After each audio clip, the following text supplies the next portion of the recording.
I live my life a quarter mile at a time.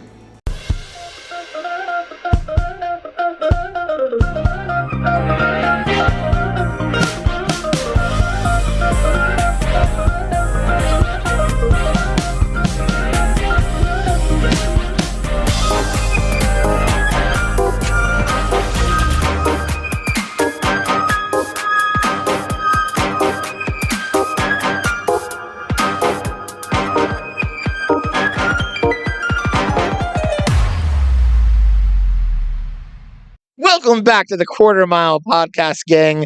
This is the weirdest episode we've done yet. We are talking about Redline. We haven't even started.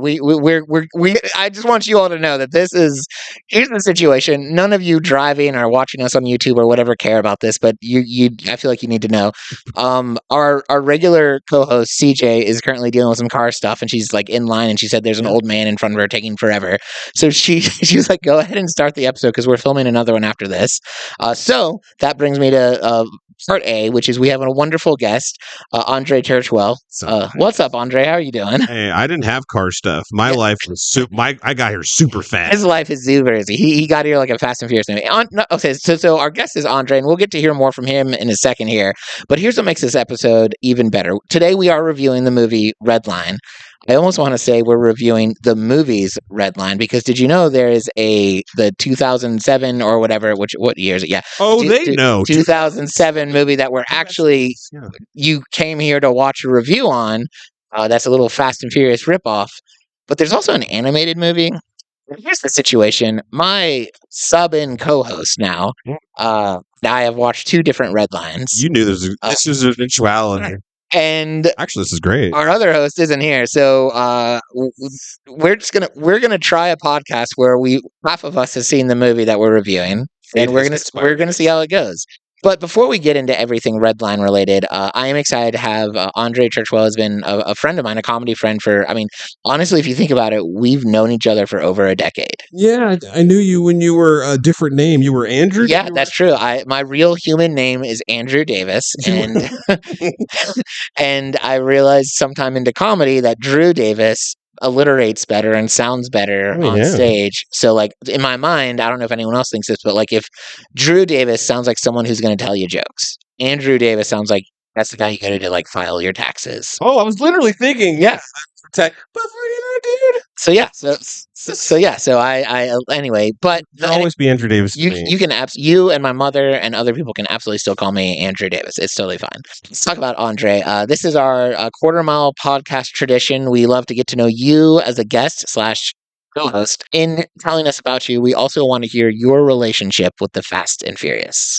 My sister thought Paul Walker was hot, so I was forced to watch the first movie, sort of. And then it was years later when I listened to a podcast called the Giant Bomb Podcast, a video game podcast. Love it. That went off on this huge, almost 2-hour tangent explaining why the Fast and Furious franchise is the wildest, out of sync, out of contingency with their own movies. Yeah, no argument. Franchise in Hollywood history. And I was 100%. like, okay, I'll look into this. And I watched Tokyo Drift. I started there, and then I watched Fast 5. Solid. It's the Italian job with Fast and Furious. Saw good reviews, and it's like, no, this is like a wrestling match. This is one guy on the cover versus other guy on the cover. Let's go. Let's do it. Yeah. It's not even, hey, I don't have to know whose baby is this or anything. Let's just have at it. And then what was it? I think I skipped 6. 6 with the planes. Yep, 6 has with the planes. Yeah, 6 has the plane. And 7 was Make Me Cry. That the ending, it will make every grown man cry. And it was the same year The Hobbit came out, and it was like more emotional than the frickin' Peter Jackson thing I was waiting for. Yeah, when COVID happened and we were all shut down. And that was about the same time that Fast 9 came out. So I did my usual Fast and Furious marathon before, hitting. And it sounds, yeah, I do. Every time there's a new Fast and Furious, I'll watch all the movies except for Hobbs and Shaw, which, speaking of which, we're reviewing in a couple episodes. And Bandoleros. Yeah, we've already talked about it. Do you do that? We did that one. Run? Yeah. We had a. I don't do it in my run. I actually just saw it for this first time. What a wonderful movie! And he directed it. Yeah, but which is the culture of the Dominican Republic so well, which is not something I knew. If go back, Andre and everyone else, go back and listen to our episode review of Los Bandoleros. It's the fourth one in season 2, because when you listen to it, I go into it talking to CJ and Dustin, our guest, with the attitude of this wasn't that good of a movie. And then when they explained to me the culture behind it all, as people who know more about Dominican Republic culture than I do, it changed my mind completely. It's a great dirty movie. secret about Vin Diesel is he's a great, like his short that he made where he talked about how he's like a mixed actor and he can't get roles, and like he had to come up with a role for himself in the short. Yeah. Unbelievable. Listen, I think, especially back in the time when Los Bandoleros came out, he does have a gift for directing and a real way to tap into the heart of the people that are in his, just people groups that are in his movies. I do think at some point, maybe between Fast 5 and Fast 8, Mega Ego came in. And like, when you watch the Fast and Furious movies, it does kind of become like the Dieselverse. Oh. And I think that gets, in my opinion, that gets in the way of the really good gift of directing that he's shown in earlier stuff. It's almost like he stopped doing other movies that weren't like $1 billion franchise. Yeah, crazy, right? But to be fair, if I had the opportunity to do that, I would do that as well. So he'll come around. He'll come around. He'll get it. He'll listen to this podcast and we'll remind him of his. He'll start trying. And so, well, let's talk about. Should we talk about Redline? Oh yeah. Then I cried, and then I watched the Fate of the Furious, and then I watched the cliffhanger one, and then that let me down. Oh, but yeah. I also know that it's okay to be let down by Fast and Furious sometimes. Yes. Because that from first to second to this whole thing is about getting the bumps in. Yeah, absolutely. So it's okay as long as I'm with the family. Everyone who's ever like, oh, they're so dumb. They don't make any sense. They haven't watched it. It's like, as a fan, we're like, and that's what makes it awesome. Who cares that they're dumb? Yeah, they are doing what they've promised to do. My ex was like, I can't watch these movies because I don't know anything about. I'm not into cars. You don't have to. This isn't about right. It helps in the first 3. They do kind of hold on to some car culture, but honestly, by 4, it's very tertiary. It's like watching Law and Order because I want to be a lawyer. So yeah, absolutely. Or Scrubs because I want to be a doctor. That's an out. That is a long. No, dude. Scrubs is you. That was a great show. Anyways, the reason we're covering Redline in our Fast and Furious adjacent season 2. Is because actually when the Fast and the Furious came out, Redline was one of the titles that they were going with. This movie, in addition to having a title that Fast and Furious almost had, its other title was Race Wars, which thank God they didn't go with. No, they should have been Race Wars. We would be up to like Race Wars 9 now, dude. I don't know about that. I think that would have. That's what the title would be in Japan. It would be so interesting to see. Anyway, so this movie has the same title as Fast Furious almost had, but also you can't look at this movie and not think that they were riding off the coattails. It's a Fast and Furious knockoff. This should have been called Race Wars. This I would have actually still could have fit. And another little side note about this movie, and I'm going to give a plug for next week's episode. We are actually doing a 2-parter on Redline. This is Redline Part 1. We will have a Redline Part 2. It's going to be a special bonus episode. And I don't want to give all the tricks away to you all listening or watching. We do have a very special surprise and a very special thing that we're doing in that episode. And the reason we're even covering this movie is actually because of the next episode. And I can't say any more, otherwise I'll give a massive spoiler.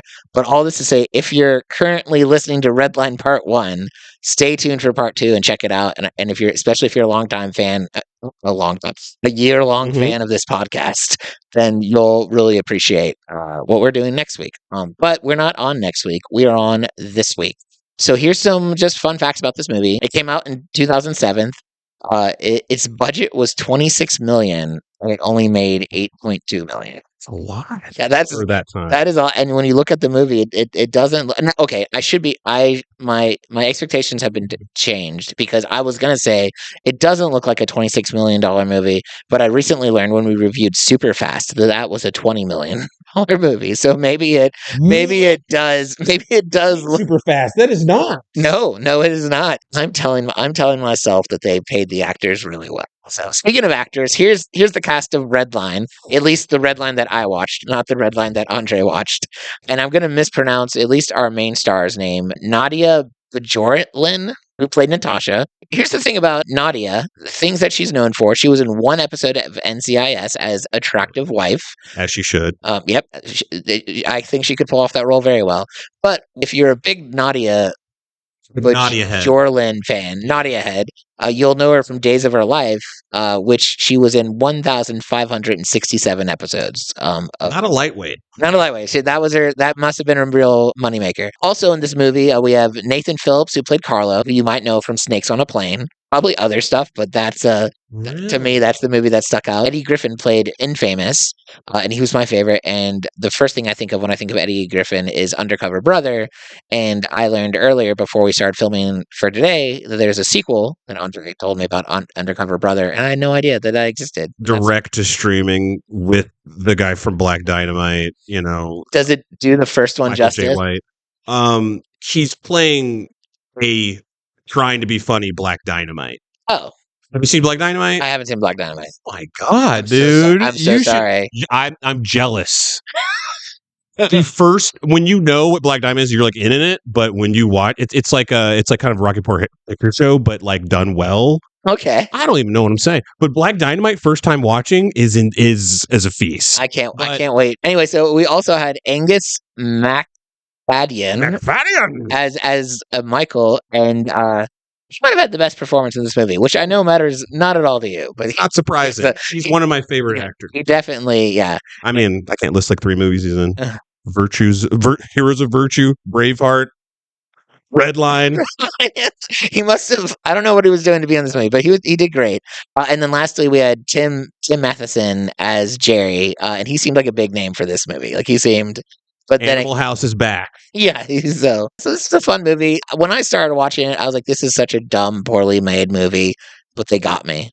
I got soaked into their universe, and then by the end, I was actually like, "What's gonna happen?" And we'll talk about that later. You'd watch it again? Might. Here's the only way I'd watch it again: if I was with like a friend who hadn't seen it. I was like, let's watch Redline together. That's how I am with Human Centipede, dude. Once you know the plot, I don't feel like its rewatch value has a lot. But to that's how I feel with Human Centipede too. Yeah. To experience it with someone else, that's where the fun is. Well, those of you who are regulars, we do have a quarter mile tradition, which is the guest, or in this case, guest co-host. You're the first ever, by the way, guest co-host. Yeah. Well, how exciting is that? It's not like someone put sugar in their tank or anything. Yeah.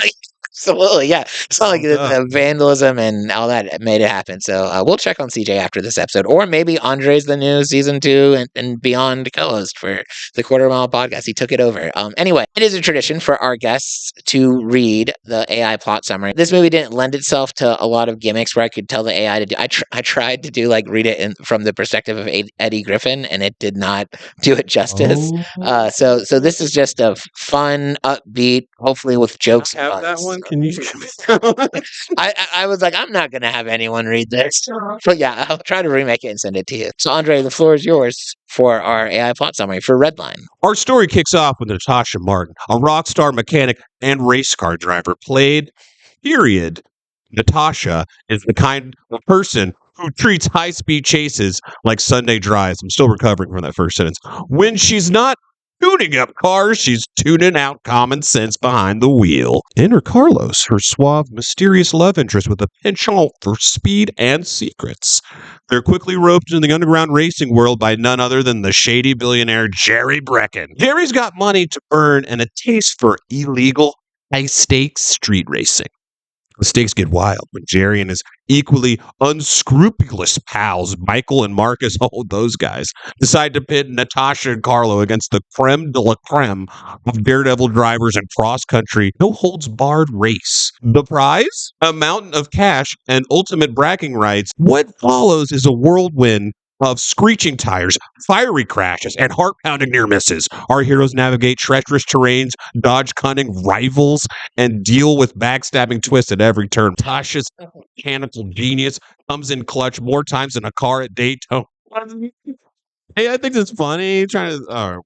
While Carlos' charm and quick thinking keep them one step ahead of disaster. The grand finale. Our daring duo faces off against their arch nemesis in a hair-raising race to the finish line. It's an all-out showdown. Leaves your pulse racing and your popcorn flying. Redline isn't just a movie. It's a madcap joyride where the only thing faster than the cars is the pace at which you'll be entertained. Hey, so strap in. Strap in? Okay. So strap in and enjoy the ride. Because with Redline, all gas, no brake. That was perfect. Thank you so much Sure. for that. I hope that review made you think, man, I really want to go watch this movie. Do you like it when it has like the miss stuff in it and the periods in the middle of sentences? I think it's fun. was hoping for more. Most people don't acknowledge it when I do. I was hoping for like that AI the tries whole to thing do it. just disintegrates in my hand. And sometimes with other movies, it's so clear that it has no idea what the plot is.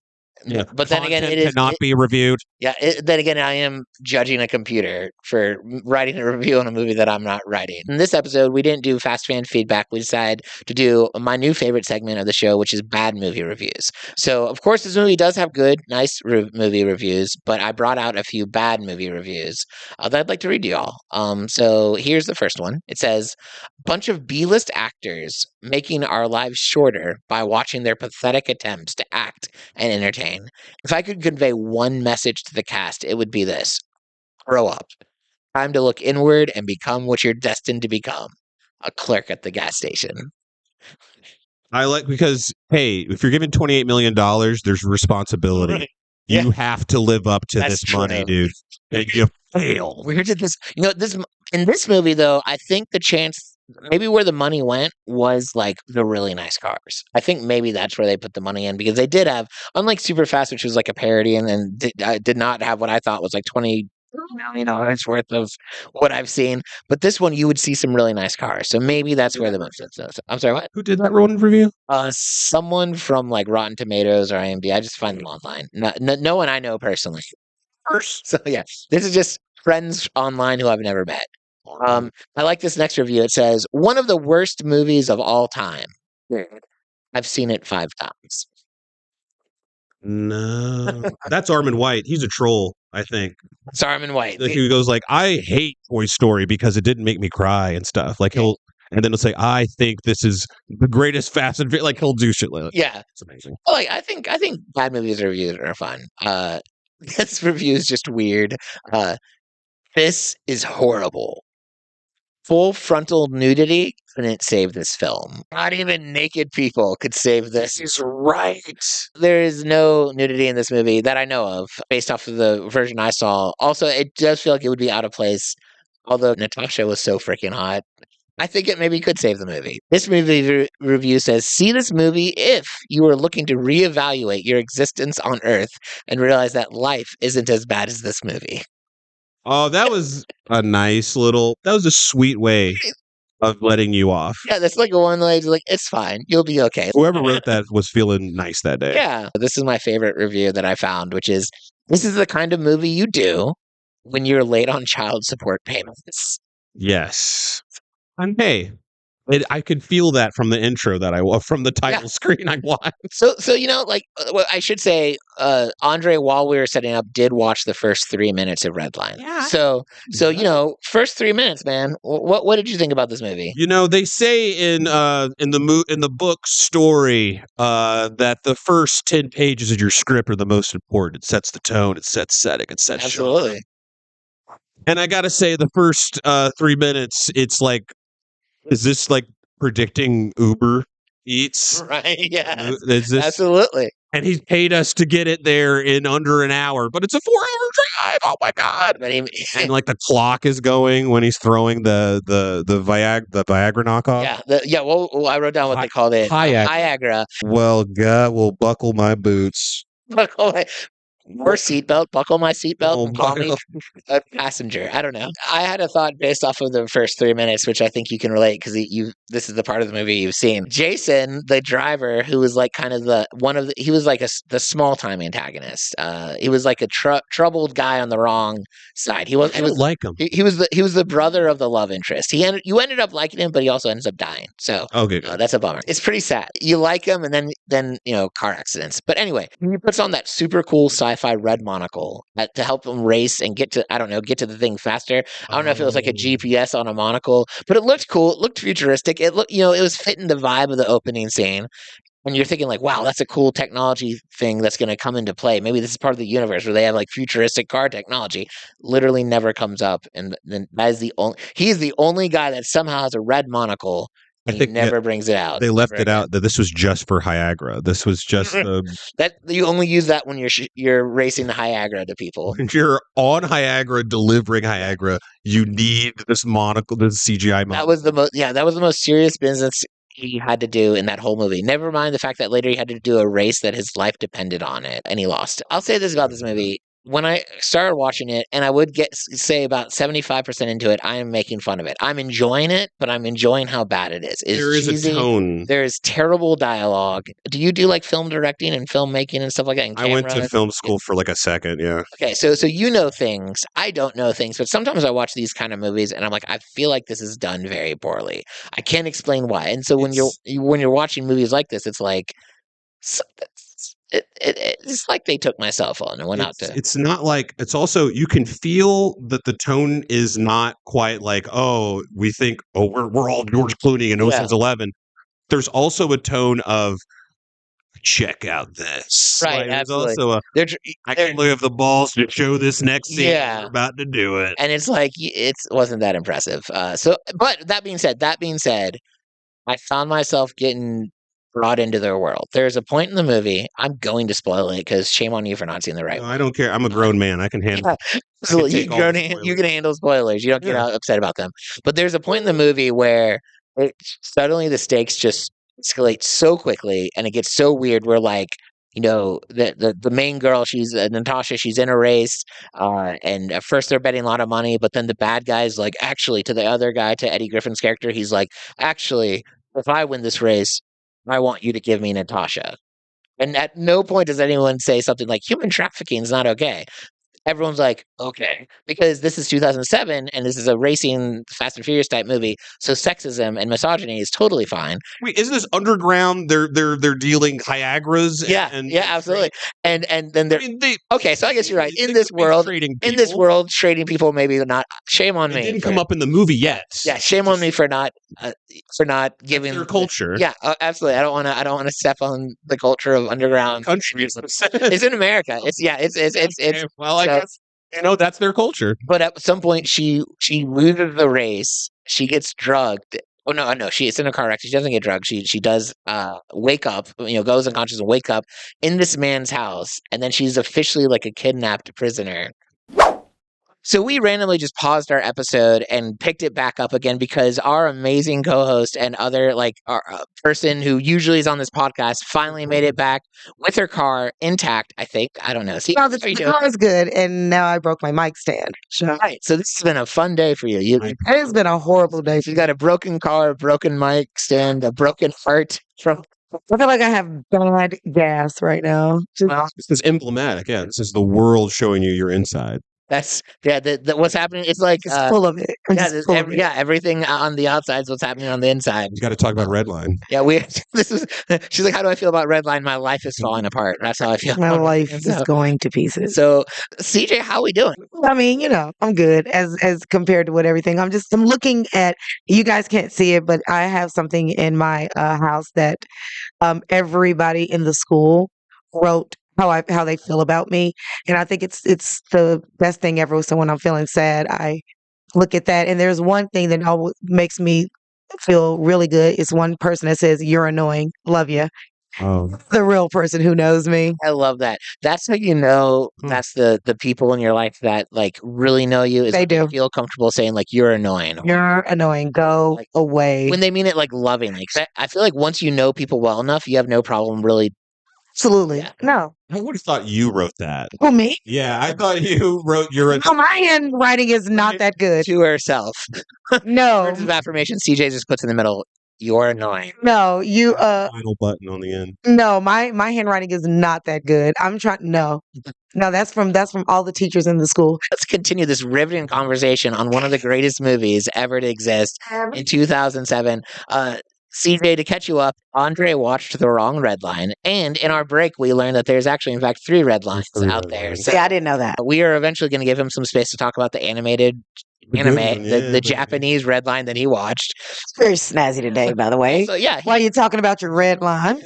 Yeah, this is what they forced me to wear at work. yeah, it looks good. It's a good look. CJ, what did you think about Redline? I thought it was hokey.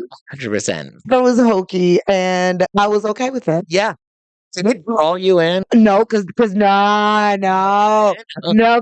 way you'll know my scene. Oh, So okay.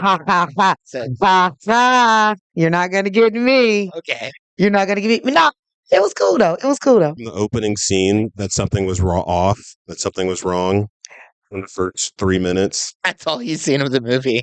Yes and no. And I'm gonna tell you, I did not like the main guy. The main guy, like the love interest, or okay, yeah, I didn't like him much either. Actually, Did not like him. what Glad he's dead. were there things? No, that's not the one that died. He survived. The brother died. Which brother grew on me. Not tomato. Like I ended up liking. I mean, he was annoying at first, but like he was like redeemable annoying. And then they were like, nope, killing him for a blood. I have 2 or 3 issues with the play. I'm going to call it a play Okay. because it was very theatrical. What were your issues with the movie? As long as it doesn't give away CJ's best bits, I don't want to take that away from you. I didn't like the brother. He was so weird. Mhm. My issue is going to give away a best bit. It's going to give away a best. We can talk about it after the best bit if you want to hold. I want to hold it. Okay, we'll put a pin on that. This was funny to me. I don't know if this is funny to you all. It's not funny to you, Andre, but the villain was this terrible. This wasn't in the first 3 minutes of the movie. Yeah, my video buffered. So, the villain was like this terrible human being doing these terrible things, and then at one point in the movie, you learn, like, but I don't eat meat. Like he's like, but I'm a vegan. But I'm a vegan. So my theory is it's unconfirmed by literally anything, but I think the reason he was so awful is because he was like malnutritioned, and if he had ate a steak, he maybe would have thought things like, I shouldn't gamble people, I shouldn't do all this illegal stuff. I think he just needed a good meal, and he really was just looking for someone to love him. But You're like, not yourself. yeah, I think you don't have a Snickers. I was just thinking that. He just needed a good meal and to feel loved and to feel the love of a good burger. I was just too intent on the fact that all the races were either. I could never pinpoint where the races were. Okay, this is my thing. I can't pinpoint anything in this movie.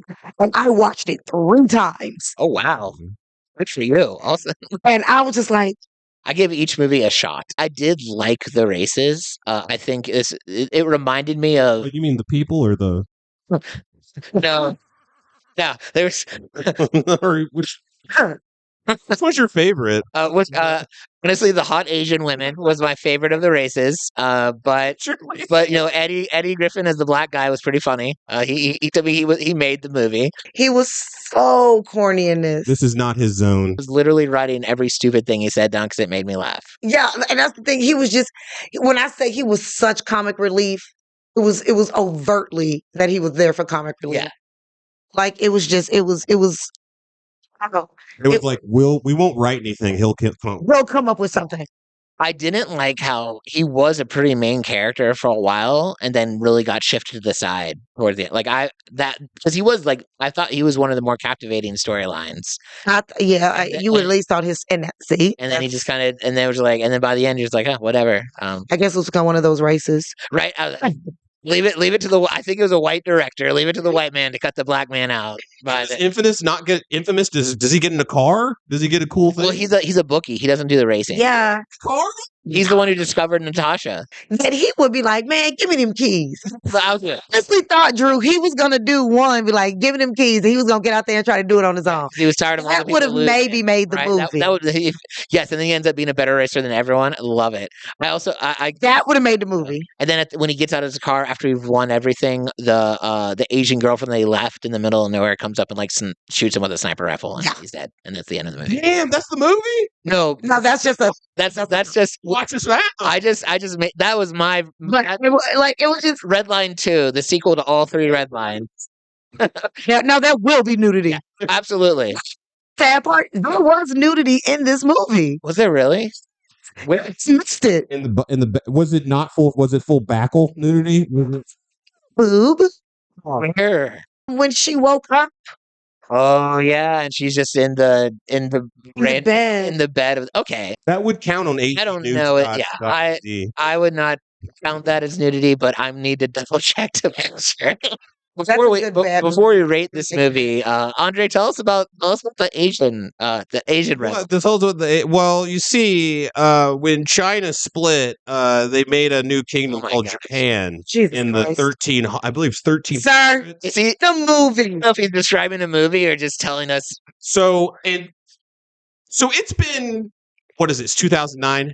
There hasn't been a movie like Redline 2009 since 2009. There is no other hand-drawn, animated, weird, R-rated, not for kids, but also not a romantic thing, anime movie since then. And it probably is the reason why, because it bombed and it killed this whole, like, we're going to try and take risks. We're going to try and show boobs. We're going to try and show cars. We're going to try and show alien stuff.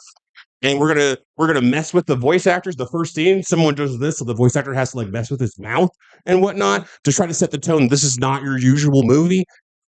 This is it's very weird. It's not something you have on the background. If you just show this random you can't watch this in public, and I have. And it's Wait, whoa. on my phone. I love the idea that Andre's watching this movie, this version of Redline, in preparation for our podcast. I'm saying And he's like, what are Drew and CJ doing? You what? The magic number. I watched it 3 times. I watched it as a kid. I watched the Wow. sub. Well, there's different versions. There's the sub version, which is the director's ideal because he was there helping with the voice actor. Ah. Which is just like, oh no, the dub of 2009. It's not. Dude, Now, it's better. In some parts that you're not having because there's so much going on screen. right? To the brim. So any moment you spend actually reading, which I know, hey, I'm sorry if you're watching, you got to read sometimes, but every moment you have to. It's amazing to just view this as a dream nightmare. It wasn't based off anything. It was just like this guy was like, I want to go over the top. And try to push the medium, and the best way to do that is to have a racing movie where the guy goes over the top and pushes his body. So, like, he puts it, like in Fast Furious, they do this thing like a nitrous. I don't know what nitrous is. Which they brought in this movie, and like the nitrous. They have and you go in and you go in the car, and you're going faster now somehow because it goes. Because you've got the Super Mario mushroom, and then absolutely. That's exactly what it is. It's not a real thing, but like Fast and Furious has made enough people think it's real. Wait, it's not? So, like that, like we learned this in our very first episode. Between the first and second episode, me and Bailey were really trying to understand and research NOS, and we finally just like asked people like through the comment section, can someone explain to us NOS? And we had all these people be like, "That's not how it works." To believe you. Damn you, Drew! You just I'm so sorry. That's like you telling me broccolis aren't trees. Are you telling me I'm not eating baby trees? I would never say that out loud to you. Edit this part up. Yeah, my feelings are hurt. Yeah, sorry, NOS. Really, NOS is just no, because like the real it's nerd stuff. Yeah, it's nerd stuff. It doesn't work like that in cars. It's used in like dental hygiene. I want you to stop talking to me right now, sir. Mr. Davis. They were just good. They were just doing whatever. Yeah, they were. That's fun. I mean, I think it's like one of those. I don't know how lasers like. Oh, then why? So if it's laughing gas, so I guess you. So I think what it is like the idea of NOS working like that is a thing that exists. Like they think maybe like someone somewhere was like, in theory, this could work. It doesn't really, but just that idea was enough that they were like, let's pretend like it does. Just like how lightsabers could never work, but in Star Wars they do. No, they work. They have now. They made new ones. I'm pretty sure, like, if you start a beam of light, it just goes on forever. There's a YouTube short where seen that military light one where you can cut through stuff, and it only goes so far. Oh, I was just talking about a mosquito lamp. That's what I call a lightsaber. Okay. All sorts of lightsabers. So and then they have this nitrous thing in Redline that's like a jewel that he like has to press a thing in and push it down into the engine. Yeah. And it it's a bomb, essentially. Love it. His eyes bleed and his pompadour hair floats back. and the world bends and stuff. And it's That's the movie we should have watched, CJ. That race. He does an who's that guy? Dale Earnhardt. Daryl Earnhardt. Triple spin, crazy, and just ends up with like a cast on his foot. I need you. Yeah, right. Okay, I'm watching okay. that.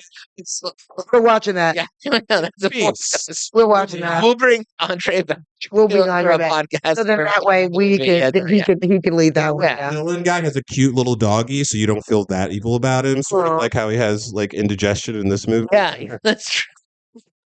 Please.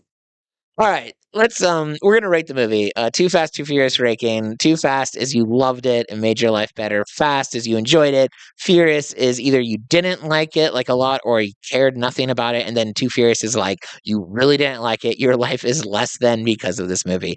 Andre, you're more than welcome to rate the 3 minutes you saw, or you can rate like the movie you actually saw because it sounds like that was a really Any movie where they sing the name of the movie, Redline, is automatically a 5. Automatically. And then you work your way Them's down. the rules. Yeah. You work your way down. So Redline is a 5, and Redline is like maybe I'll finish it. It's a 3. Okay, so I'm sure that's not a rating system though. I get what you're saying, but I want either Too Fast, Furious, or Too Furious. This is a Fast and Furious themed podcast where we don't review Fast and Furious anymore. Furious? Too Fast as you loved it. Too Furious as you didn't. Shoot. Too Furious as you hated it. Fast. Okay. Because I like that title sequence where it goes on the bumper and then it goes bam. No, it's on like the plate and it goes bam. More movies should do that. Yeah. Okay. Cool. Where it's like on the ground or in the food. Based off of the 3 minutes that Andre saw of Redline, he's going to give it a fast, and I think that's great. CJ, based off of seeing the movie 3 times, you saw the movie one time per minute. Andre saw it. Absolutely. What rating would you give it? Too Furious. Oh, your life is less than because Yes, it is. right? It is. I hated it. I'm so sorry, but good for you. Good for you for To make sure that movie. you gave it so many chances. I did. It was like the terrible boyfriend that you keep giving. Finally, you're like, no, this. Like, you know what? I never give gonna up. change. It's not going to change. I cannot change him. Yeah, so that's okay. You know what? I'm going to give it a fast. Now, I didn't love it.